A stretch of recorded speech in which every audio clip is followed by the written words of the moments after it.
কি ভাবছো? Midnight celebration? হ্যাঁ হ্যাঁ, আমার বরের জন্মদিনের আগের দিন রাত্রির 12টার সময় হঠাৎ করেই দেখি ননদ আর নন্দাই সেলিব্রেশনের জন্য ছোট্ট একটা কেক নিয়ে হাজির হয়ে গেছে। কেকটা কিন্তু খুব সুন্দর দেখতে ছিল।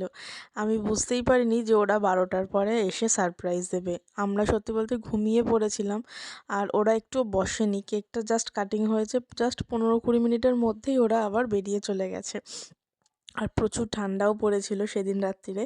তো হ্যালো এভরিওয়ান, আজকে হচ্ছে 9th ডিসেম্বর। আজ আমার বরের হ্যাপি বার্থডে। তো সকাল থেকে রান্নার তোড়জোড় শুরু, অনেকটা ভোরে উঠেছিলাম।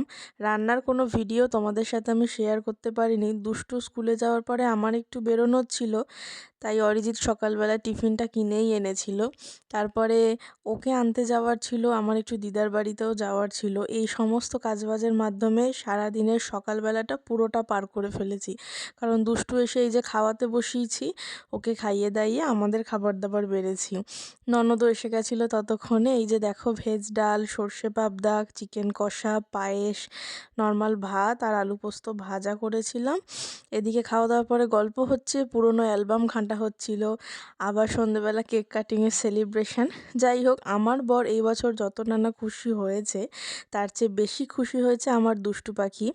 ও খুব মজা করে এই সমস্ত আনন্দগুলো। আর আমিও চাই যে এই ছোটোখাটো আনন্দগুলো ওর এগুলো সমস্ত কিছু স্মৃতি হয়ে থাক। তো ছোটো থেকে এভাবেই বড় হোক ও।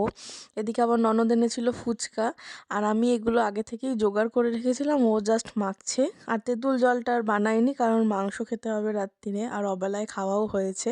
যাই হোক, এটা ওটা খেয়ে পেট ভার। রাত্রে গরম গরম লুচি করেছিলাম, আর আমার বর ভাত খেয়েছিল।